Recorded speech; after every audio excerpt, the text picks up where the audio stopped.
WCB Podcast, your source for all things Chicago Blackhawks and everything hockey. With your host, Jarom and Tanner. Let's do it. Jarom and Tanner.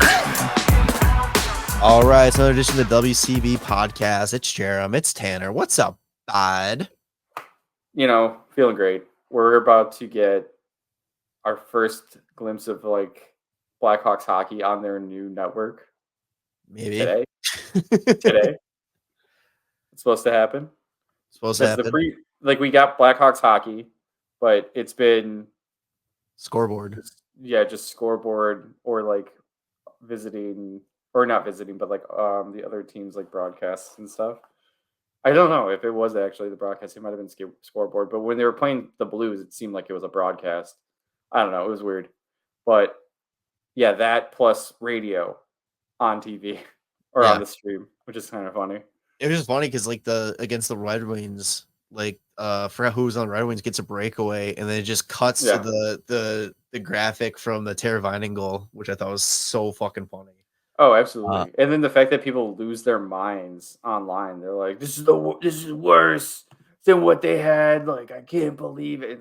It's Hasn't even started yet. You went online to bitch about something that you could have done a little bit of research to find out why it's that way. But people just want to fucking bitch about everything. That's not how the world works anymore, Tanner. You have to go online and just bitch and complain without any. Oh, I can't wait to tell everybody what I have to say about this. Well, as a recording, it's officially 7 days until the return of Chicago Blackhawks hockey. They open up their season against the Utah Hockey Club. We'll get into that, though, in one or two episodes, depending. We don't know how we're going to break this up yet.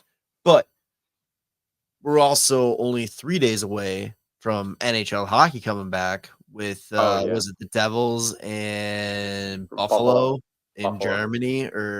Yes.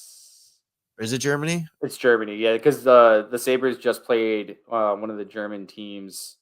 That massive ice. What was it? I didn't even know. The ice was so big. That's so funny. At least the picture I saw, it looked way bigger. Oh, yeah. But they're actually no. So it's on the NHL site. It literally says Czechia. So that's where they're playing. But Buffalo was playing in Germany because it saw JJ Peterka got a huge I don't know. People were very excited to see him. That's what it is. Yeah, welcoming. Dude, I couldn't think of the word, the right word to say. I know the word welcoming. I know what that means. All right, well, let's get going here. We finished last week with the Eastern Conference, so now it's time to move on to the West divisions that we are more familiar with. I think we watch a little bit more Western Conference because of the Blackhawks, but we'll start with the Pacific.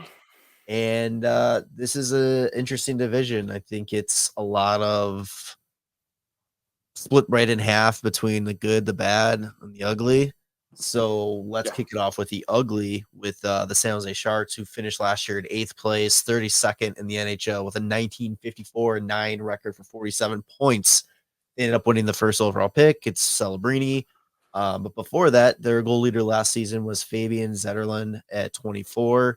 Assist leaders, Michael Granlund at 48, and Granlund also was the point leader at 60.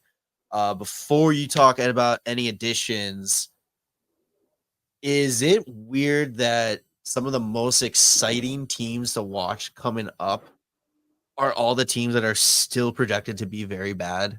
Because I think San Jose is in that category. I feel like that's just kind of how the way it is. That's the way it's been. Edmonton, when they got Connor McDavid, they were still pretty bad. Yeah. And then it's okay, well, they're going to be exciting because they got McDavid. I that's what I tend to think is the teams that are well established and good, it's you already know that. Yeah. And the teams that are piss poor and getting high draft picks, there is something to be excited for them because you really kind of think oh, maybe they're just on the way up and you're going to see these new exciting players that they get. Or they already have prospects that have been coming in. You're oh, cool. Let's see what these guys got to bring. knowing that the teams that are at the top of the league are going to bring in, they have the same guys and they're going to roll through those guys again the next season and just dominate still. But what, you just kind of try to imagine what the changing of the tides is going to be like when those guys make their way out and these guys make their way up to that position.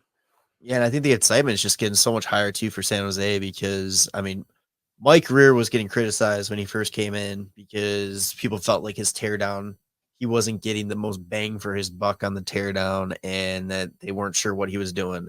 And now all of a sudden he is being praised as like one of the better rebuilding GMs in the league right now. And it's hard to not feel that way. I mean, you got Celebrini, you got Will Smith coming in, who jumped ship from college to the NHL. And just bringing those two guys in, you get the excitement. You get like players like Toffoli signing a 4-year deal, not even like a 1 or 2 year deal. He put some term on his contract to play in a team that's gonna be building up for a few years. It probably won't be competitive until the end of that deal.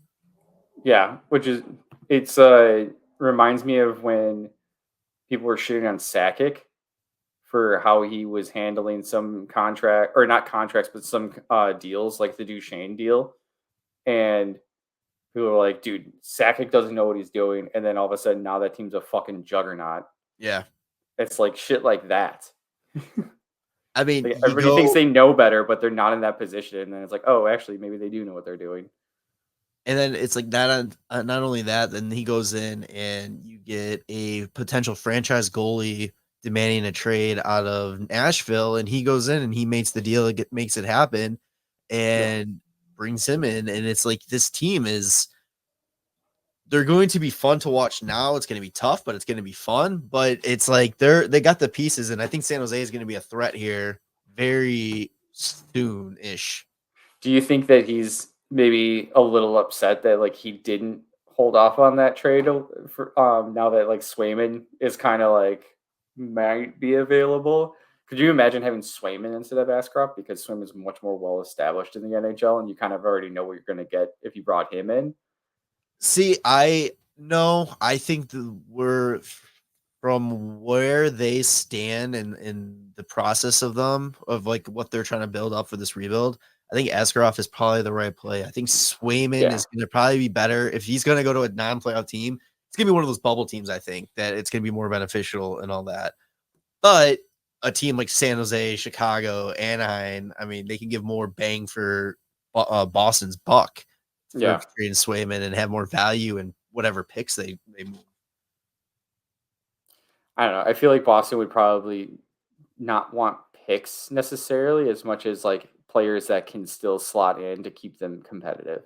Yeah, that's true. But yeah, I mean, I don't know who on San Jose would have filled that up anyways, even if Askarov wasn't there. Right. And it's funny because like the trade for Askarov, essentially the pieces that went to Nashville were the pieces that they acquired from Vegas. So what you could kind of say, roughly, it's Askarov for Thomas Hertl.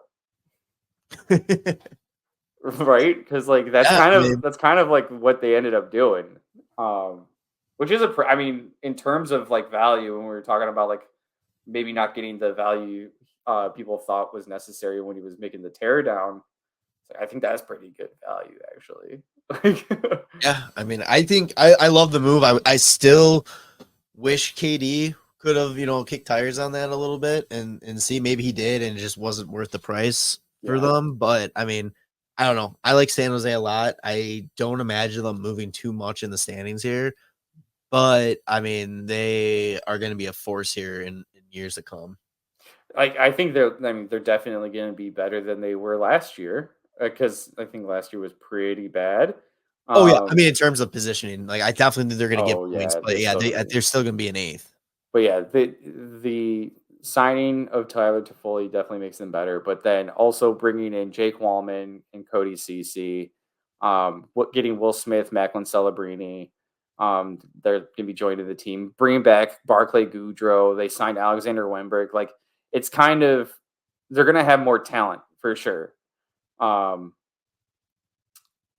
It's funny because like with Will Smith and Macklin Celebrini, I feel like it happens when you get these teams that get the high draft picks and then eventually get a first, like the Maple Leafs, the year that they had Austin Matthews and Marner and like Nylander all come in at that 1 year, and it's like, oh shit, like that's exciting because like they all were like going for the Calder, and it's really, I think it's really cool when you get like young guys like that. I mean, when Taves and Kane first came into the league, and they were both like Calder nominees, like it's so like that's such a good feeling when you're a fan of that team.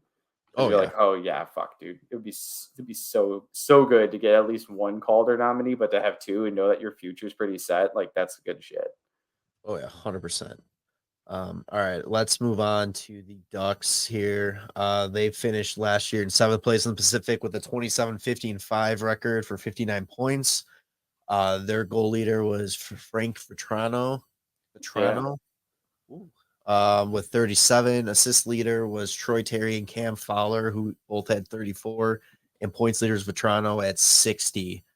The Ducks are, I don't know. That's one of those teams where it's like it's really hit or miss, I think, with them, because it's like a lot of the pieces that need for them to like really like take that next step is they're kind of have been in just like neutral a little bit the past few years.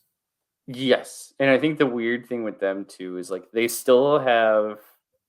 have good young guys, but they still have like pieces that they are likely gonna trade.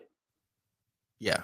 Like I feel like the Hawks like don't really like they might have like Taylor Hall to trade at the deadline, but for the most part, unless they're like guys they just signed for a 1 year deal where it's like, all right, get paid here, play, we'll get more ice time, and then probably get traded at the deadline. Like I don't see like guys in San Jose really have that too, because like they're kind of building for like the next few years. Yeah. Where like Cam Fowler is probably on his way out. I'm sure John Gibson is still going to be on his way out. Um, It guys sounds like like Cam Fowler it's a matter of when, not if. yes, Frank Vetrano is probably going somewhere else. Brock McGinn probably somewhere else. Ryan Strome eventually probably getting traded. I'm sure Alex Killorn will not this year, maybe next year, but more than likely 2 seasons from now getting traded. Um, yeah, it's like I feel like they're still somewhat in a little bit of teardown, which is like weird because they Yeah. have so many good young guys with like Cutter Gauthier, Leo Carlson, Mason McTavish, and like their defensive side, or also like Zegras, Zellweger, Mintyukov, like they're all still like 22 and younger. Yeah, but they got Captain Ratko Gudis, Gudis. yeah, dude. So I mean Which they is so weird because like you could easily trade him at the deadline this year and probably get something good. yeah, I mean, I think Gibson, he's out right now. I think Yep. it was like 4 to 6 weeks. Is it So 4 to it's gonna be, 6 weeks? Because I didn't thought he so. have just like appendicitis? It was like an emergency epidectomy. Yeah. Yeah. I saw like 4 to 6 weeks. Oh, okay. But no, I think it's gonna be a good test for that Dostal Yep. to get some reps, because I mean that's gonna really, I think, move the needle for Anaheim, because if he can come in and he can steal some games here, it might be Oh more yeah, urgency to dude. be like, okay, Gibson, let's make this work, because it's makes it sound like Gibson wants out. He needs a fresh start. He deserves a fresh start. The dude is only what 30, 1. 31, and he's Mhm. been in the league for 50 years, and he hasn't won anything because he's just has been shit put in front of him year after year. It's like, Dude, he's when he like started taking on a starter's role is when the Anaheim Ducks started declining. And it's like it's so he crazy. was yeah, dude. 2016-17 and a 924 save percentage and 2.22 goals against average. And then like slowly the Ducks have gotten worse. And his stats get worse, but like when you watch him play, you're like, damn, he's still fucking good. Like He's so good. Like, that's what's so crazy. What about Gibson for Swayman straight up? that's actually I think you're Maybe not onto straight up, something. but I mean, there'll be a couple pieces there, but still, you put Gibson on I the team. honestly like that would make sense. Like if you know when John Gibson's like coming back, and let's say Swayman's still unsigned, like right around December, and you can do that. Yeah, dude, Gibson for Swayman, I think that would be it. I think it would be good. I mean, you get a goalie, an established goalie in Boston. You got a guy that is still in, okay, well, let's prove it kind of thing. And then it's like you still either got Allmark 2.0 with Dostal there. So it's like you got your 1A, 1B type of thing. Mm-hmm. Oh. Yeah, Dostal's 24, Swayman's 25. That's good shit. That's like a really good trade, I think. But what we do know about Anaheim is that they're going to look pretty damn good now with their new uniforms. Yes. Take off the stupid shoulder patch with the old logo, and then it's a perfect jersey. Yeah, get rid of the D. Get rid of the D foot thing. Yeah, and split up some of that orange. Get rid Did they lose anybody this offseason? Really, that I don't think they really had anybody of note that wasn't like already signed. Yeah. Oh, Alex Stalock retired. Oh yeah. That's about it. I don't think he even played in the NHL this past year. Yeah, there's really nobody. I'm looking at their list here, but yeah, let's go ahead and move on to one of the. I was gonna say, how many points do you think Celebrini gets this year? Oh shit! No, we're talking about Anaheim. I was just thinking about that for no reason. Then Celebrini. We'll go real quick. Celebrini. I'm gonna say 55. Okay. Or he matches Bedard did last year, but he has to take full 82 games. Where Bedard 82, yeah, and then like Will Smith gets like 46. Yeah, something like that. 40-ish. I'm curious about Cutter Gauthier, like playing a first like full season in the NHL. Maybe that's the guy from Philly, right? Yeah, his first game in Philly. Oh god, that'll be fun. All right, so probably the more disappointing team of the Pacific last year was the Seattle Kraken, coming off of their first playoff. Was it their first playoff appearance? Yeah. Or first? No, it was their first. Knocking out Colorado in the first round, going to the second round, and then they follow it up with a 34, 35, 13 record for 81 points. Their goal leader was Jared McCann at 29. Assist leader was Oliver Borkstrand at 39, and McCann was the point leader at 62.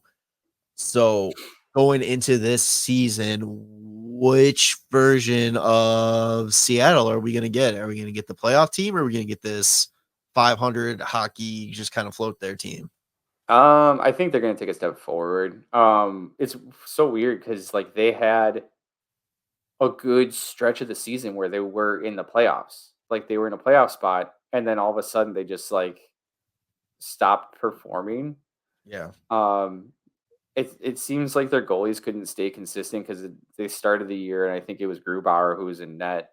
And then right before the Winter Classic, Joey Decord started taking over, and then he tailed off towards the end of the season when they really needed him to perform. Yeah. And I think Grubauer started playing games a little bit more than him. It was just better consistency there. Let's see. Brought in a couple pieces. I was gonna say they brought in some good pieces with Montour and Stevenson, and everybody's already saying that like Stevenson's like an overpay. And it's like, all right, I don't know. I feel like every time I watched him play, I feel like he was a pretty decent player. Yeah, that's like I don't understand that. Like he's a proven player. Like it might be a little bit of a stretch, but I mean the cap went up. Players are gonna go for a little bit more than what they want, you know. And they got Beniers on a longer deal too. 7 years for him too. Yeah. So 7 years for Montour, Beniers, and Stevenson. Wait, they all signed 7 years? Yeah, they all signed 7 years. I didn't realize Stevenson was 7 years. Holy shit. Yeah. And he's already 30. Maybe it's a little bit of an overpay, but a little bit. But I think you probably go 7 years and his AAV probably went down because he probably wanted a specific number. And if you were to go 5 years, you're probably looking at like 8.5 per. And they're like, all right, we'll give you 2 extra years and keep the same number. Let's see. God, I hate this missing cap friendly every day. Yeah, I know, right? I think maybe this season too, you get more Shane Wright, and like he might be ready. Because he only played how many games last year? He played 8. Jesus. Well, what's interesting too, now that you say that, reminds me, it's new head coach Yeah. Dan Blasma is Bielsma. taking over, and I mean he was their AHL coach, so he coached Shane Wright. He knows his Oh, strengths, was he? his Okay. weaknesses. So it's like that's going to be a huge plus for Shane Wright, who's been kind of that former should have been the first overall pick to barely making the NHL, only get a handful of games and all that, and just play most of your time in the A. But yeah, it'll be interesting to see how that ends up working out with a coach that actually knows how to use him. Yeah. I'm curious because like I feel like this team just needs like a solid star player, which I think Beniers could be, but he only had 37 points last year. But he's only 21 last season. So Yeah. I He's don't coming know. off Calder Cup or Calder Trophy. I mean, he had a Yeah. great rookie season. He went from 57 points the year before to 37 points. So I don't know if maybe he just had bad line mates, what the deal was, but I feel like bringing in Chandler Stevenson, Brandon Montour, like that's obviously going to help Montour for sure on the power play. Um, you know, fucking, I feel like there's something else I'm missing here. I don't know. I feel like they should take a step forward. They just need better consistency and like changing the coach out will probably help that out. Yeah, we'll see. All right, moving on. Let's go to Canada here with the Calgary Flames, who finished 5th or 6th. You can flip flop depending on how you want to look at it. They were 38, 39, 5 for 81 points as well. Their goal leader, I'm not even going to attempt. I can never say this dude's name. Oh, okay. Give me 1 second. It Igor. is. Oh, Yegor Sharangovich. Yeah. With Sharangovich, that's what it is. 31.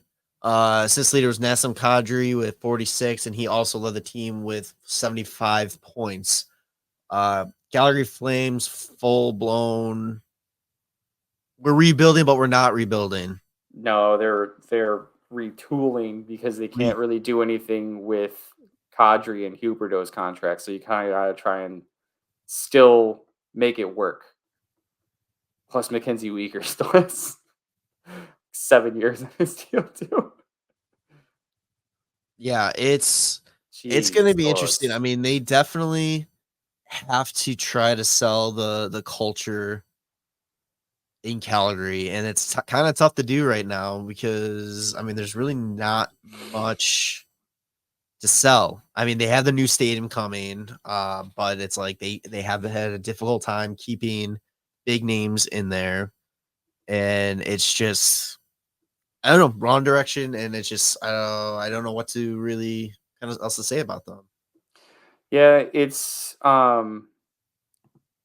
mean, yeah, the retool is the biggest thing right now. Like, I feel like they just need to hit on somebody random and like help their team out, or like have Huberdeau have a good season, or in like Kadri playing well, like he was with. I mean, he still had a good year. Like you said, he played 75 points in 82 games, like on a team that's not really doing too much offensively.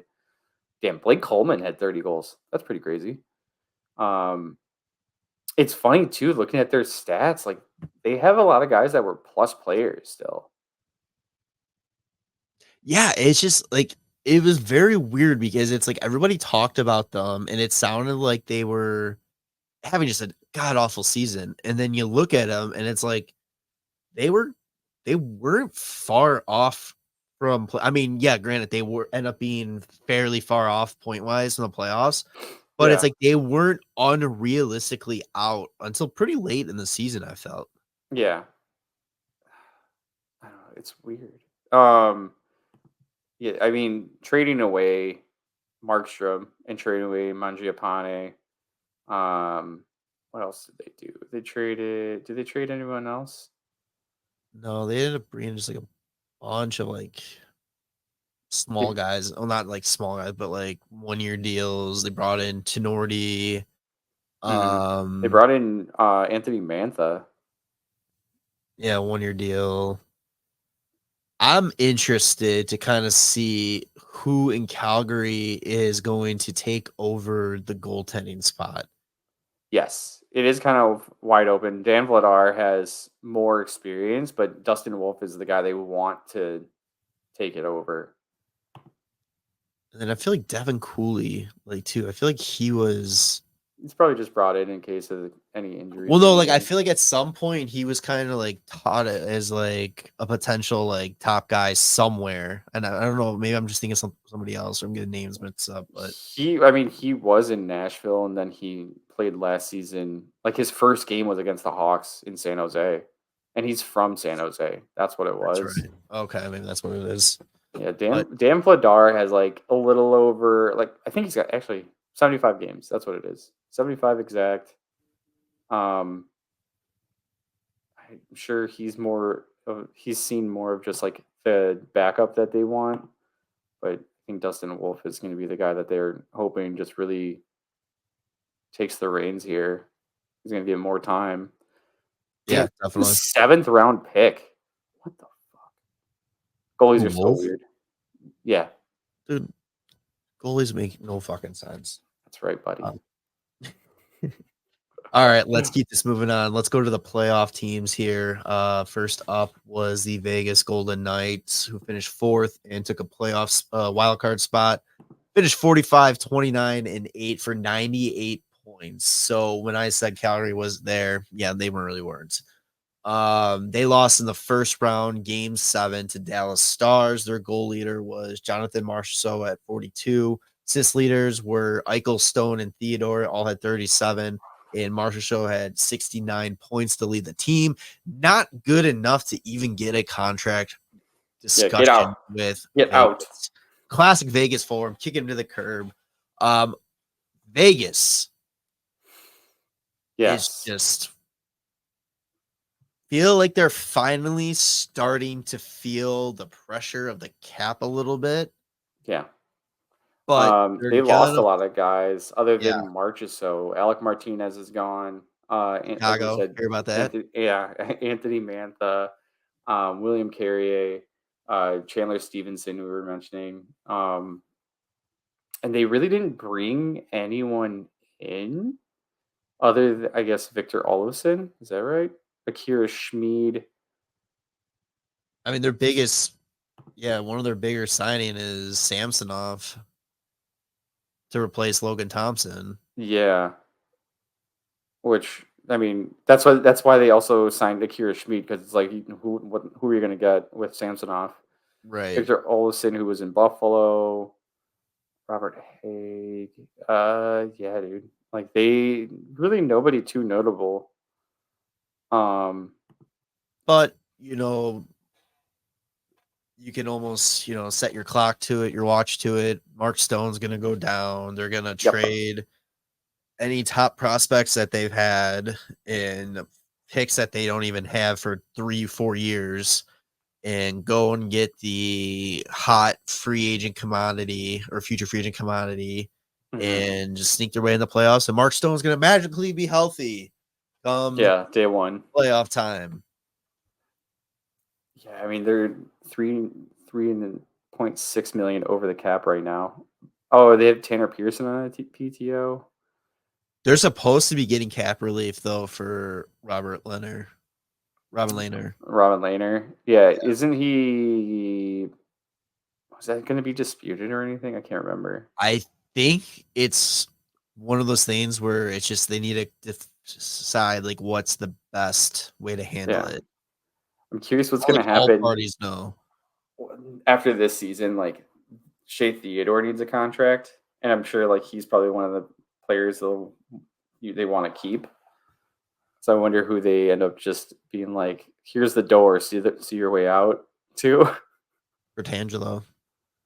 You think Petrangelo? Is he's the oldest now? Yeah, that's what I was saying. Like if they want to just, future consideration I'd take him on the Hawks. It's so fun to say he's the oldest on the team and he's fucking 1 year older than me. God damn Cool. it. He's 1 year younger than me, so eat a dick. It's just so crazy. Like the 1990s are considered like the old guys. Like that's Yeah. fucking nuts. Yeah, dude. Guys my age are retiring now. Sucks. But yeah, I mean, it's gonna be interesting to see what Aiden Hill can do. I know he had that great playoff run and that helped him win the cup, but then he had some injury issues last year. Like you said too, which Samsonov are they gonna have? Then you have Schmid. Like, I mean, it's a lot of questions, but Vegas is one of those teams that they're the definition of it doesn't matter who have a net because of what's in front of them. Yeah, and I'm curious though because it seems like because they've been bringing in like the high value commodity, whatever free agent or not free agents, but trade pieces, and then Yep. giving them these bigger contracts, like they're really loading up, but like losing depth. It feels like so. I don't really know. They don't have the same type of depth that they've had, where like all four lines can like do some sort of like contributing. It's really because like Mark Stone's gonna not fucking play this season. So you got Eichel, Tom, like Hurdle, and then Carlson, and then it's Barbashev, Roy, and Howden, Dorofeev, Kolasar, Olofsson, Brendan Brisson, Alexander Holtz. Like, yeah, their depth is gone. Their defense is still solid because it's the same six that they've had, other than Alec Martinez isn't there. Yeah, I think we're starting to see the other shoe dropping for Vegas. Yeah. And it feels good. It's great. And I'm very curious how that fan base is going to handle it. Because it's not, I feel like the team handles this whole situation and like the Yankees would, but it's a hard cap in the NHL. Right. But it's like you can't just go out and buy like the best free agent, and like eventually you're not going to have enough guys on LTIR to just make trades for guys that are high value. Like this is where now you're in this crunch, and you're getting fucking like maple leafed by like putting too many big contracts on like a few guys. Well, at least they got their cup. Yeah. Watch it. I mean, if they don't win, I'm giving them like a 2-3 year window here. Yeah. To win another one, and then after that, I think they're fucked. Yeah. Enter Jerry Seinfeld eating the popcorn. That's a shame. That's a shame. All right, let's go to LA, who finished third in the Pacific. They had a 44, 27, and 11 record for 99 points. And tell me if you heard this one before. Lost in the first round, game 5 to the Edmonton Oilers. You can book it again this year. Book it. First round loss to the Edmonton Oilers coming up. Who gets past the first round stigma first, the Kings or the Maple Leafs? I mean, after in like 2 years, it'll be the Kings, because once Edmonton can't afford to put a team around McDavid and Draisaitl, or just can't afford McDavid, they're done. Their goal leader, Adrian Kempe. Was it? Kempe. Yep, 41 goals. 41. What am I looking at? Kevin Fiala, 49 points. Anze Kopitar, 74 points. Wait, what? What did you? Where are you looking at? I'm looking at LA 23-24 season. Are you on Hockey Reference? Yeah, and I see. Did I hit the wrong? I got Adrian Kempe with 28 goals. Did he only play 41 games? 77 games? What was I looking at then? Did you change the season somehow? I'm so confused. I have no idea how that happened. Maybe I did. I don't know where you got that. So weird. I didn't know this, but Trevor Moore had 31 goals. It went back too many. It went back to 22-23 when I hit previous season. I double clicked. So I was given numbers from the final year or last year before, 2 years ago, whatever. All right, go ahead. Give us the update. Okay, so Trevor Moore, 31 goals, led the team, which is surprising. But Fiala and Kempe right behind him with 29 and 28. Assists leader was Kempe with 47, and point leader was Kempe with 75. Yeah, I was on the wrong year. That's Where did he? When did Kempe have 41 goals in a year? Year before that. Was it? Yeah, it was. Okay. Funny. I said like double clicked when I was the season. Oh shit. So LA, they are building a very different view of their team. They're adding some pieces that I think are gonna be kind of exciting. Listen to 32 Thoughts. They were talking with Byfield and him just talking about like this team is just they're getting a nice combination of younger players and older guys that know what it means to be there. They got a lot more grit, a lot more physicality on this team. Unfortunately, they just lost Drew Doughty till they're hoping January he'll be back. But I mean, this team is what he went and he had to have surgery. On his ankle or something. Yeah. Because they're still talking about him for Team Canada for Four Nations. Yes. Which is crazy. Even with his absence, though, like I'm like a part of that pot, like the 32 Thoughts, they were talking about like this is just giving more opportunity to some of the guys that like are looking to be in that role eventually anyway. Because Doughty's 34, so. Brant Clark, I think, is somebody that they're really looking to hopefully take a step. The kid's 21 years old, though. So, like, you kind of, like, I don't know, you got to temper the expectations a little bit because Drew Doughty does play tons of minutes. He's played so many games. He's really fucking good still, too. But other than, like, Brant Clark taking a bunch of time, or not a bunch of time, but, like, trying to take a step forward, they're really, I think, trying to push, like, the Alex Laferriere kid, Alex Turcotte, what is it, Byfield, like you said, like hoping those guys all take a big step forward this year too, especially since there's a little bit more room on the roster, since they made that trade of PLD to Washington. I'm curious to see how Kemper does in LA because LA goalies tend to do pretty well because the team's good defensively, but that's with Drew Doughty as well. So who knows what happens now. Yeah. Oh, Jordan Spence, too, I think is going to get a bigger role on the back end. Yeah, I mean, it's like they don't, after Drew Doughty, I mean, you don't really have a lot of, like, in your face. Like, sexy. Yeah. That's the guy. That they do have a lot of guys, though, that you can't rely on them, like, heavy, but you can rely on them enough that they'll be able to get the job done. Like Joel Edmondson is a good pickup for them. Big. Caleb Jones, like he'll be a good third pairing, potentially second pairing minutes guy. I think in that 32 Thoughts too, they were even talking about the ideas to kind of play him on his offhand now with Doughty out to give him a couple more minutes. I mean, the whole Caleb Jones thing, and I wasn't impressed with him out here. So whatever that means for LA, but yeah, I'm really excited to see this offense. Yeah, we did have Caleb Jones when Richardson was coach, so never mind. I was gonna say was it only with Colleton, but that's not true. Yeah, I'm excited to like, especially after hearing Quentin Byfield talk in the podcast. And just kind of remembering how he was when the Hawks played him, I was like, "Oh shit, this kid's gonna be a problem."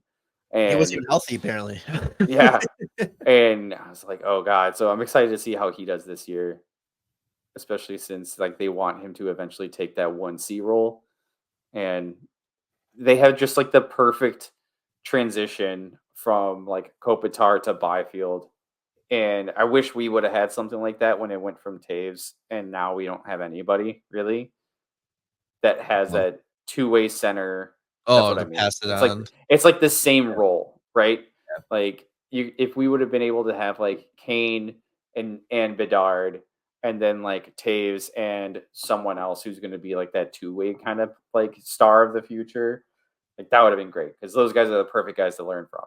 But Definitely. Kopitar and Byfield is like a special situation, I think. Oh yeah. All right, you got anything else for LA?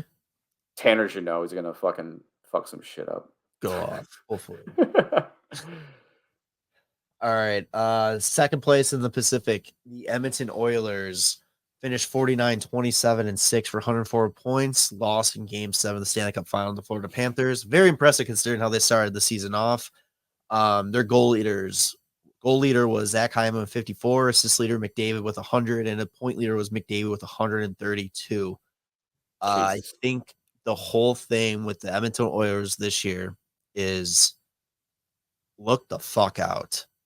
I mean, they're coming back with almost the exact same team as last year. The team's better than last year, I think. Yeah. Yeah. And you have now a very pissed off McDavid and Draisaitl who tasted the cusp of winning the Stanley Cup. But you know what they have that might keep them out of the playoffs this year?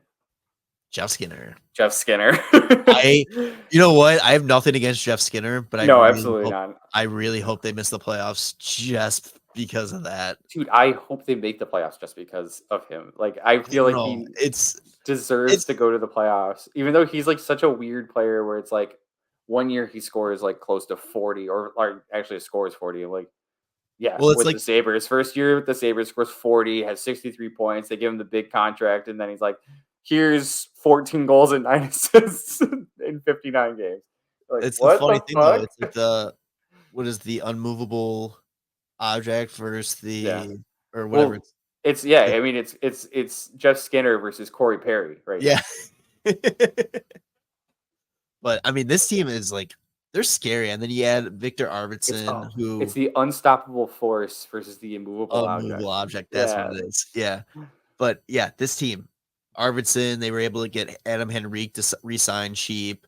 Yeah, like you said, you're pretty much bringing back the entire team from last year with some additional pieces. That's the thing. Like, they added more depth with, like you said, Arvidsson, Skinner, bringing back guys like Corey Perry, Matthias Janmark, Connor Brown. What did they lost? Broberg and what's his name? Shit. What's the other? CC. Dylan Holloway. Holloway, yeah. In Broberg. That's who they ended up losing to St. Louis. And they were able to they got rid of CC, but I think that's a plus. Yeah, 100%. Yeah, I think and then the fact too that it is contract year for McDavid, it's contract year for Bouchard. Yep. I mean, that's terrifying because if McDavid plays like that on a non-contract year, what's it going to be like when he's owed money? Oh yeah. And then Bouchard just put up 82 points in 81 games. Oh man, had a ridiculous playoff for him too. Stan, how the hell are you gonna do this? I cannot wait to see how he fumbles this.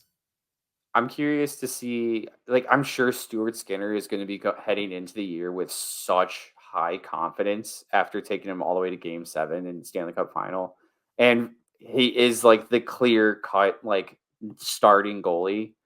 How he ends up playing, because he like had like a okay year, like goaltending wise during the regular season, but his playoffs was, you're like, oh shit, like he was looking good.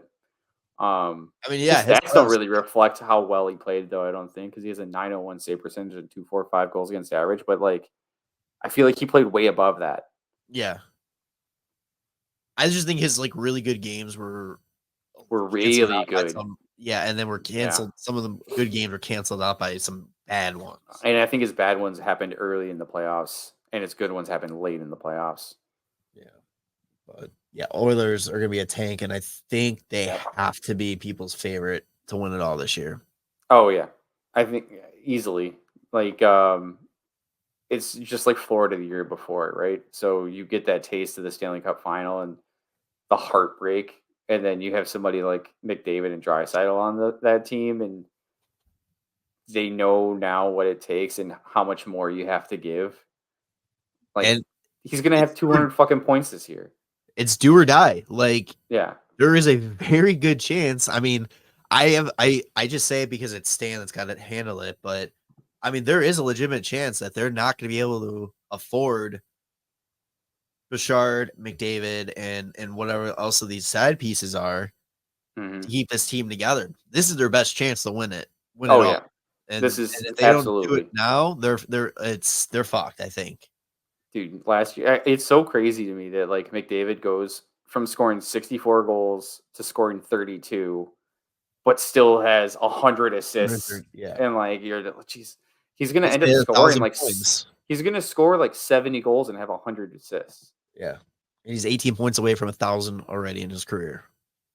You know what I was thinking of was the Shohei Ohtani. Was it like 50 home runs and 50 stolen bases in a year? Yeah. I'm curious because like, I was like, well, what's would be the comparable? I was like, maybe 50 goals and 50 assists. But McDavid did that last year. Not last year, the year before. 64 goals and 89 assists. They actually So like talked even 60 and 60 is still crazy. And he did that the year before with the 64 goals. And I'm just like, how come that wasn't that big of a deal? because it's what I said a few years ago. It's like McDavid does all this stuff, but it's like for a while, it's like I just wasn't impressed because it's what I expect from McDavid. Yeah. Like I think that's the thing. It's like unless McDavid's putting up 100 goals and 100 assists, like in the same season, I don't think there's really. I mean, I think it's got to be closer to Gretz territory, 92. Yeah. To before people are like, oh shit. Yeah. Like this is special kind of thing. Watch him fucking put up 95 goals this year.